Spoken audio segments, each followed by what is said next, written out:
உறவுகளுக்கு வணக்கம். வணக்கம் சொல்லுங்கள். வணக்கம்.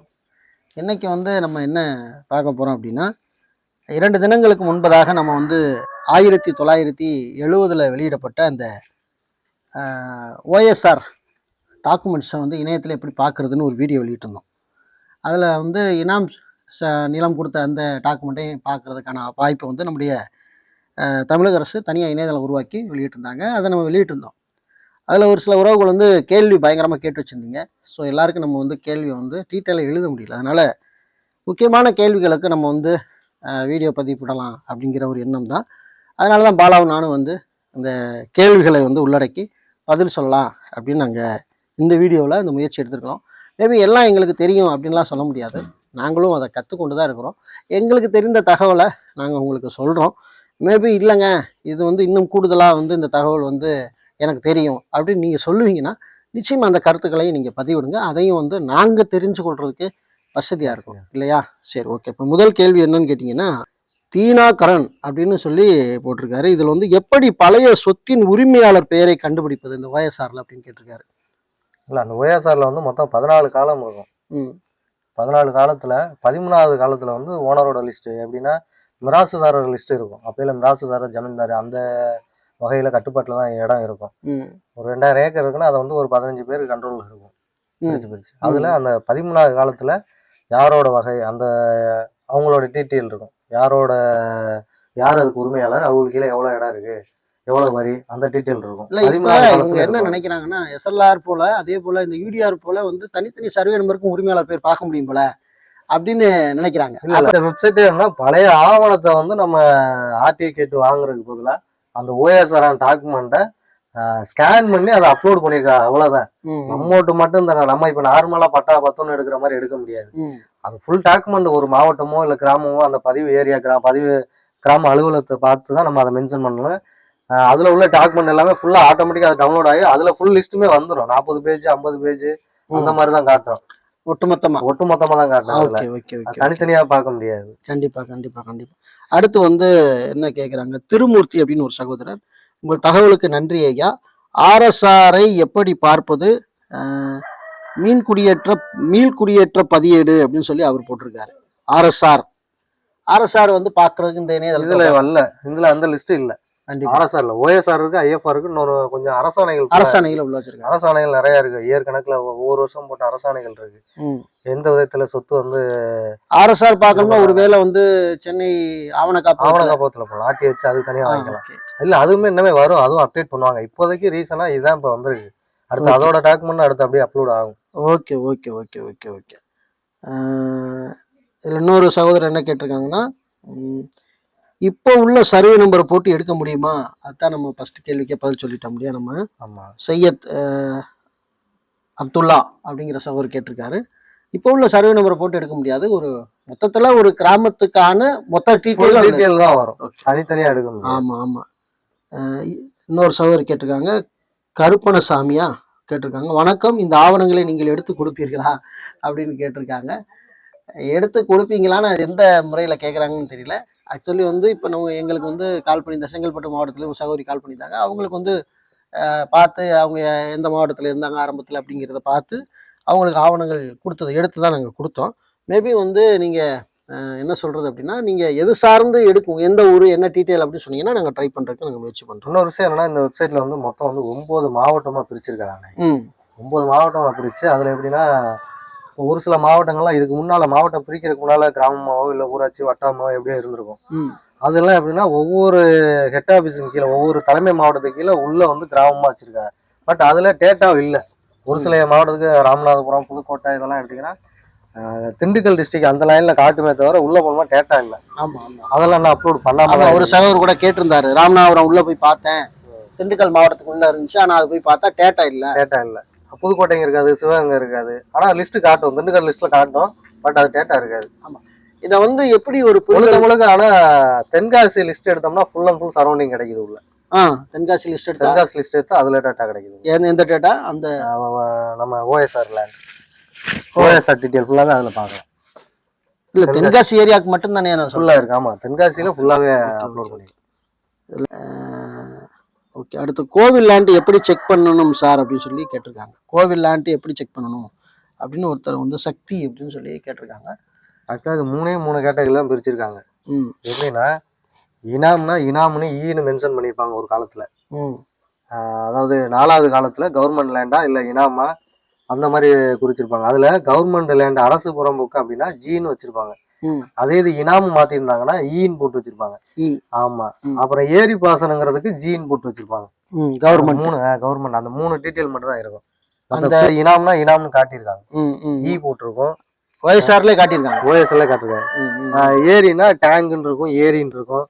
அது எல்லாமே அந்த 4, 5, 6 கட்டத்துல காட்டியிருப்பாங்க. 4, 6 லிஸ்ட்ல அந்த காலத்துல. ஆமா.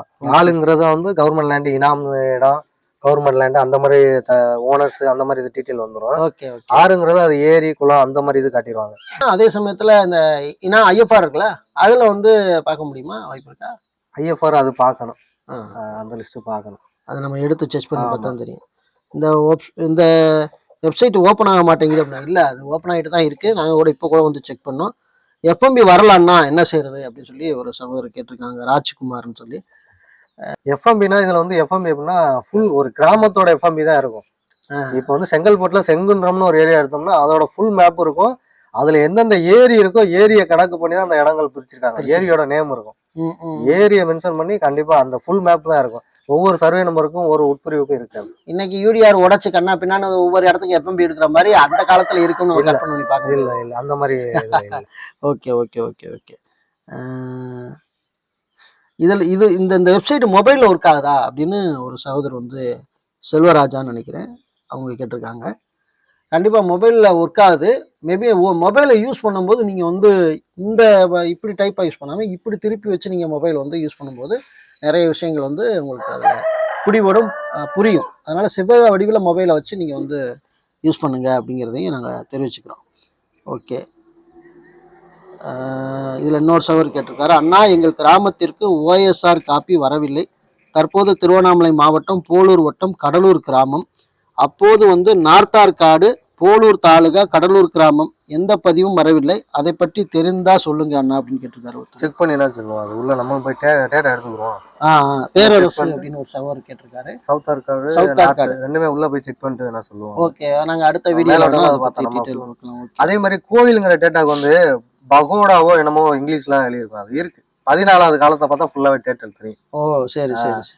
கோவில் பகோடான்னு ஏதோ ஒரு மொழி லாங்குவேஜ் அப்பையில உள்ள லாங்குவேஜ், அப்போ உள்ள லாங்குவேஜ் உங்களுக்கு இங்கிலீஷா இல்ல. அண்ணா மதுரை டிஸ்ட்ரிக்ட்ல புதுக்கோட்டை தாலுக்கு இன்னும் அப்டேட் ஆகல. ஆமா, அதுல என்னன்னா இப்ப நம்ம சொன்ன மாதிரிதான் டேட்டாக்கள் வந்து உள்ள இல்ல, அப்லோட் பண்ண ஒருவேளை வரும் நினைக்கிறோம், பார்க்கலாம் என்னன்ட்டு. அப்புறம் அதுக்கப்புறம் குமரவேல், அண்ணா தற்போது இருக்கும் சர்வே நம்பர் OSRலும் இருக்குமா அப்படின்னு கேட்டிருக்காரு. இப்ப அதாவது எந்த ஒரு மாறுதலுமே இல்லாம அதுல உட்பிரிவு வந்திருக்கும். ஆரம்பம் அதுல எப்படின்னா ஃபுல் ஃபீல்டா தான் இருக்கு எல்லாமே, 1, 2, 3, 4. இப்பதான் எல்லாமே உட்பிரிவு எல்லாமே உடைச்சிருச்சு. ஆமா ஆமா உடைஞ்சிருச்சு. பட் அதை ஃபேஸ் பண்ணி இப்ப 165னா இப்ப உடைச்சிருந்தாங்கன்னா 165 தான் இங்க ஃபுல்லாவே இருக்கும். அந்த 165 1, 2, 3, 4, 5 அதான் காட்டாது. ஃபுல் ஃபீல்டு 165னா 165 யார் பேர்ல இருக்கு, அதுக்கு மிராசு யாரு. சர்வே நம்பரும் ஒரு சிலருக்கு மேட்ச் ஆகுதா? மேட்ச் ஆகும், ஓரளவுக்கு சர்வே மேட்ச் ஆகுது. மேட்ச் ஆகும். கன்னியாகுமரி இல்லை அண்ணா என்ன செய்வது அப்படின்னு கேட்டிருக்காங்க. கன்னியாகுமரி வந்து தமிழ்நாட்டுல இணைக்கப்பட்டது.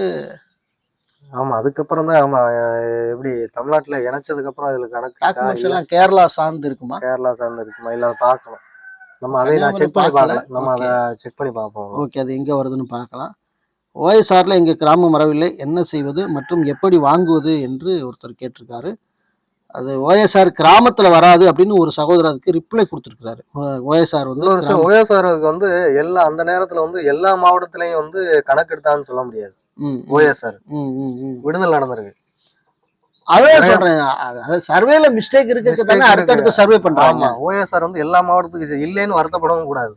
அது இல்லைன்னா கண்டிப்பா செட்டில்மெண்ட் SLR இருக்கும். SLR ஆமா ஆமா ஆமா, RSR இருந்திருக்கணும். அடுத்து அதாவது OSR நடந்த இடத்துல RSR இருக்கும். கண்டிப்பா கண்டிப்பா. அது இல்லாத இடத்துல SLR டாக்குமெண்ட் தான் நம்ம மெயினா பார்ப்போம். இருக்கும் மாவட்ட. ஆமா, SLRமே ஒரு சில ஏரியாவுக்கு நடைபெறல, அதனாலதான் வந்து UDR பண்ணாங்க. அந்த மணமேல்குடி அந்த ஏரியாலாம் புதுக்கோட்டை டிஸ்ட்ரிக்ட்ல பாத்தீங்கன்னா அது நிறைய SLR ஆகாம இருக்கு. Okay okay.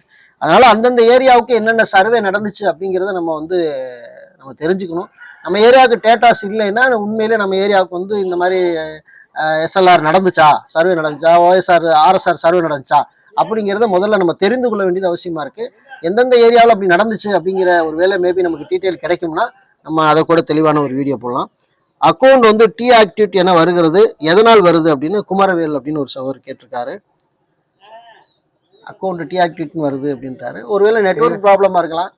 இது வரைக்கும் நம்ம அக்கௌண்ட் வந்து நாங்கள் ஓப்பன் பண்ணது எதுவுமே டீஆக்டிவேட் வரல. ஸோ 3 அக்கௌண்ட் ஓப்பன் பண்ணி நாங்கள் வந்து செக் பண்ணி பார்த்துக்கிட்டு இருக்கோம். அதனால எந்த அக்கௌண்ட்டுமே டீஆக்டிவேட் ஆகலை. ஒருவேளை மேபி நீங்கள் வந்து இன்னொரு மொபைல் நம்பர் கொடுத்து மறுபடியும் வந்து நீங்கள் இன்னும் வேறு மெயில் ஐடி கொடுத்து, ஏன்னா ஒரு மெயில் ஐடிக்கு ஒரு அக்கௌண்ட் தான் நம்ம ஓப்பன் பண்ண முடியும். அதே சமயத்தில் வந்து இன்னொரு மெயில் ஐடி கொடுத்து ஃபோன் நம்பர் இன்னொன்று கொடுத்து நீங்கள் இன்னொரு தடவை ஓப்பன் பண்ணி பாருங்கள். ஒருவேளை அந்த அக்கௌண்ட் வந்து உங்களுக்கு கிரியேட் ஆகலாம் அப்படிங்கிறதையும் நாங்கள் சொல்லிக்க விரும்புகிறோம். இல்லை, அக்கௌண்ட் ஓப்பன் பண்ணும்போது கொடுத்த மெயில் ஐடி போட்டு பாஸ்வேர்டு போடணும். அதாவது அவங்க கொடுக்குற பாஸ்வேர்டு நம்ம ஞாபகம் வச்சிருக்கணும். இல்லை, அதுதான் இவங்க யூஸ் பண்ண ஆல்ரெடி ஏற்கனவே யூஸ் பண்ண பாஸ்வேர்டு போட்டாலும் ஒர்க் ஆகாது. ஆனா ஆமாம், இதுல என்ன அப்படின்னா அக்கௌண்ட் கிரியேட் பண்ணும்போது அவங்க என்ன பாஸ்வேர்டு ஜென்ரேட் பண்றாங்களோ அதை ஸ்கிரீன்ஷாட் எடுத்து வச்சுக்கோங்க. அதை எடுத்து போடணும். நம்ம என்ன மொபைல்ல நீங்க லாகின் பண்ணி அதை சேவ் பண்ணி வச்சுக்கிட்டீங்கன்னா ஆட்டோமேட்டிக் அதுக்கப்புறம் நீங்க சைன் இன் பண்ணும்போது அதுவே உள்ள போய்க்கிறோம். ஏன்னா நம்ம ஏற்கனவே ஆல்ரெடி ஃபோன் யூஸ் பண்ற மெயில் ஐடிக்கு அதுக்கு ஒரு பாஸ்வேர்டு போட்டுருக்கோம். கண்டிப்பா கண்டிப்பா நம்ம அந்த சிந்தனையில நம்ம அந்த பாஸ்வேர்டை போட்டோம்னா ஒர்க் ஆகாது. ஆமாம், இதுக்குன்னு அக்கௌண்ட் தனியா வந்து கிரியேட் பண்ணணும். Okay okay okay okay. இப்போ இது நேரம் வரைக்கும் வந்து தகவல்கள் வந்து எங்களுக்கு முடிஞ்ச வரைக்கும் கொடுத்துருக்கோம். இதில் நீண்ட கேள்விகள்லாம் கேட்டிருக்கிறாங்க. மேபி அது நம்மளுக்கு ஒரு சகோதரர் சொல்லியிருக்காரு, இந்த செய்தி வந்து 5 மாதம் ஆச்சு, ஆனால் நீங்கள் இப்போ தான் போட்டிருக்கிறீங்க. இல்லை, இந்த செய்தி வந்த மறுநாளே நம்ம வீடியோ ரெடி. விஜயகாந்த் முதல் நாளே நம்ம பதிவு பண்ணோம். வந்த அன்னைக்கு தான் பதிவு பண்ணோம். அதான் காமன் மேன் நான் வந்து வீடியோ இந்த மாதிரி ஏதாவது வந்துச்சுன்னா உடனே வந்து நியூஸ் அப்டேட் பண்ணிடுவார். ஆனால் ஏன் இவ்வளோ டிலே பண்ணி நீங்கள் அப்டேட் பண்ணியிருக்கீங்க அப்படின்னு எனக்கு தெரியல அப்படின்னு போட்டிருக்காரு. இது வந்து வெளியிட்டு 5 மாதத்துக்கு மேலே தான் ஆச்சு. மேபி அந்த நேரத்தில் வந்து ஒரு நாள் டெமோக்கு மட்டும்தான் வந்து நம்மளால அதை பார்க்க முடிஞ்ச தவிர அதுக்கப்புறம் நீங்கள் வந்து உள்ளே போய் டேட்டாஸ் எடுக்க முடியல. ஸோ அதனால தான் நம்ம இதை குறித்து நம்ம பேசியிருந்தோம். ஆல்ரெடி இந்த மாதிரி வந்துருச்சு அப்படிங்கிறத பேசியிருந்தோம். அந்த வீடியோவுமே வந்து நீங்கள் பார்க்கலன்னு நினைக்கிறேன் ஒரு வேளை. அதனால தான் நீங்கள் கேட்குறீங்க. வந்தப்பவே நம்ம வந்து சொல்லிட்டோம். இப்போதான் இந்த டாக்குமெண்ட்ஸ் இந்த கடந்த ஒரு வாரமாக தான் வந்து டிலே இல்லாமல் அது ஓப்பன் ஆகிட்டு இருக்கு. அதனால தான் வந்து நம்ம இப்போ அதை ஷியராக வந்து பேசுகிறோம். ஓகே, இதில் தெரிஞ்ச வரைக்கும் நாங்கள் எங்களுக்கு தெரிஞ்ச நாலேஜை வச்சு நாங்கள் பேசியிருக்கோம். இல்லை, இந்த ஓஎஸ்ஆர்ல இன்னொரு என்ன பெனிஃபிட் இருக்குன்னா, இதில் ஒரு அடங்கல் நம்பர் இருக்கு. அப்போ இந்த பசலி வரி கட்டுவாங்கல்ல, அதுக்குள்ள இப்போ உள்ள அடங்கல் மாதிரி அப்பயே நம்பர் கொடுத்துருக்காங்க. அடங்கல் நம்பர். ஆமாம், அந்த நம்பரை வச்சு நம்ம நிறைய விஷயங்கள் அது மேட்ச் ஆகும். அதை வச்சு என்ன பண்ணலாம்? அதை வச்சுன்னா இப்போ நம்மளோட லேண்டுக்கு வந்து இப்போ பசலியான்ல வரி கட்டின ரசீது இருக்காது. அந்த லேண்ட் நம்பரை கனெக்ட் பண்ணி நம்ம அதோட டாக்குமெண்ட்டை கலெக்ட் பண்ணலாம். அந்த நம்பரை பார்த்தா அந்த ஓஎஸ்ஆர்ல பார்த்து அந்த அடங்கல் நம்பரை பார்த்தோம்னா அதை வச்சு நம்ம அந்த மாவட்ட பகுதியில் வந்து கேட்டுக்கலாம். அதுவும் கேட்டுக்கலாம். இது ஓகே, நல்ல ஒரு தகவல் தான், அற்புதமான தகவல். ஏன் இதை மென்ஷன் பண்ணோம்னா, நம்ம இப்போ சிவகங்கை மாவட்டத்தை கேட்கும்போது அவங்க சொன்னாங்க இந்த மாதிரி பழைய ரெக்கார்ட்ல வந்து அடங்கல் நம்பர் ஒன்று இருக்கும், அதை தெரிஞ்சா கூட நாங்கள் டாக்குமெண்ட் எடுத்துருவோம் அப்படின்னாங்க. ஓ, அதனால சொல்றேன். உங்களுக்கு விஓட்ட கேட்டா சொல்லுவாங்க பழைய ஆவணத்துல இருக்கும் அந்த நம்பரு. அது அந்த அடங்கல் நம்பர் இருந்தா சொல்லுங்க, நாங்க அந்த பழைய ரெக்கார்ட்ஸ் எடுத்துறோம் அந்த மாதிரி கேட்டோம். ஓகே, அப்ப இதுக்கு நீங்க பயன்படுத்திங்க. இந்த தகவல் வந்து உங்களுக்கு போதுமானதுன்னு நினைக்கிறேன். மேபி இதுல இன்னும் உங்களுக்கு ஏதாவது டவுட் இருந்துச்சு அப்படின்னா ஃபர்ஸ்ட் வீடியோ நாங்கள் வெளியிடும் போதே அதை ஃபுல்லாகவே ஓஎஸ்ஆர்னா என்ன, ஐஎஃப்ஆர்னா என்ன அப்படின்னு அந்த வீடியோவில் விளக்கம் சொல்லி தான் வீடியோ வெளியிட்டிருக்கோம். இருந்தாலும் சில உறவுகள் நீங்கள் டவுட்டு கேட்டதுனால இதில் வந்து நம்ம 2ஆம் முறையாக அந்த வீடியோ வெளியிட வேண்டிய தேவை இருக்குது. மேலும் உங்களுக்கு ஏதாவது சந்தேகங்கள் இருந்தால் அந்த வீடியோக்குள்ள கமெண்ட் சொல்லுங்கள். நாங்கள் இன்னொரு வீடியோ கூட வெளியிட நாங்கள் காத்துட்ருக்கோம். எங்கள்கிட்ட வீடியோ கூட போடுவோம், எந்தெந்த மாவட்டம் ஒர்க் ஆகுது உள்ள டேட்டா இருக்குன்னு சொல்லி கூட ஒரு லிஸ்ட்டை போட்டு கண்டிப்பாக நாம செக் பண்ணிட்டு ஓகே நாங்கள் மாவட்டத்தில் டேட்டா இருக்கு ஓகே, அதை கூட நாங்கள் வந்து வெளியிடலாம்னு நினைக்கிறோம். மீண்டும் நல்ல தகவலோடு உங்களை வேறு சந்திக்கிறோம். நன்றி, வணக்கம்.